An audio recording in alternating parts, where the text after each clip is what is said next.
कि 3 अक्टूबर को भारत देश के प्रधानमंत्री माननीय नरेंद्र मोदी जी ने प्राकृत भाषा को शास्त्रीय भाषा का दर्जा दिया। प्राकृत भाषा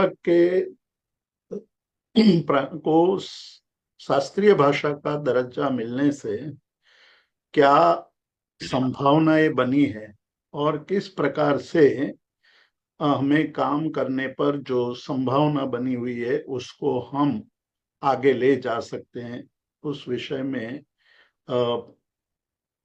प्रेमी जी ने काफी चिंतन किया हुआ है। और प्राकृत भाषा और भी आगे बढ़े उसके लिए उन्होंने बहुत बड़ा कार्य भी किया है।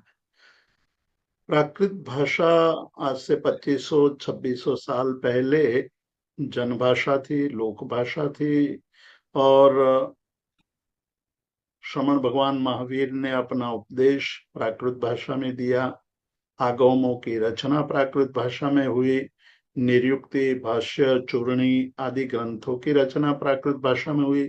प्राकृत भाषा में कथाएं और महाकाव्य रचे गए हैं जो बेनमून है। और गाहा सत्य सही भारतीय साहित्य का एक अनमोल रत्न है। ये हमारी विरासत है प्राकृत भाषा में रचे गए साहित्य की।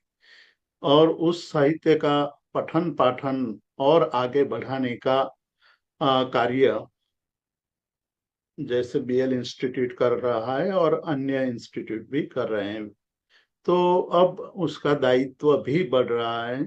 और इस विषय में हमें क्या करना चाहिए उस पर हमें थोड़ा और चिंतन करना होगा। आज प्राकृत भाषा की समृद्धि के विषय में समय समय पर प्राकृत भाषा में कौन से ग्रंथ रचे गए, उसकी क्या विशेषता है, उसमें क्या पड़ा हुआ है और उसको किस दृष्टि से देखना चाहिए, उन विषयों पर फूलचंद प्रेमी जी हमें बताएंगे। मैं और ज्यादा समय नहीं लूंगा। मैं प्रोफेसर फूलचंद प्रेमी जी को विनंती करूंगा कि अपनी वाणी से हमें लाभान्वित करें।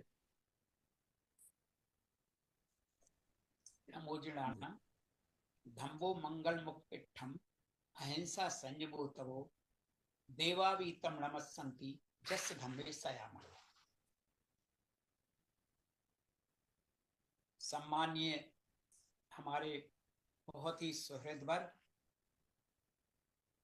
प्रोफेसर जितेंद्र भाई साहब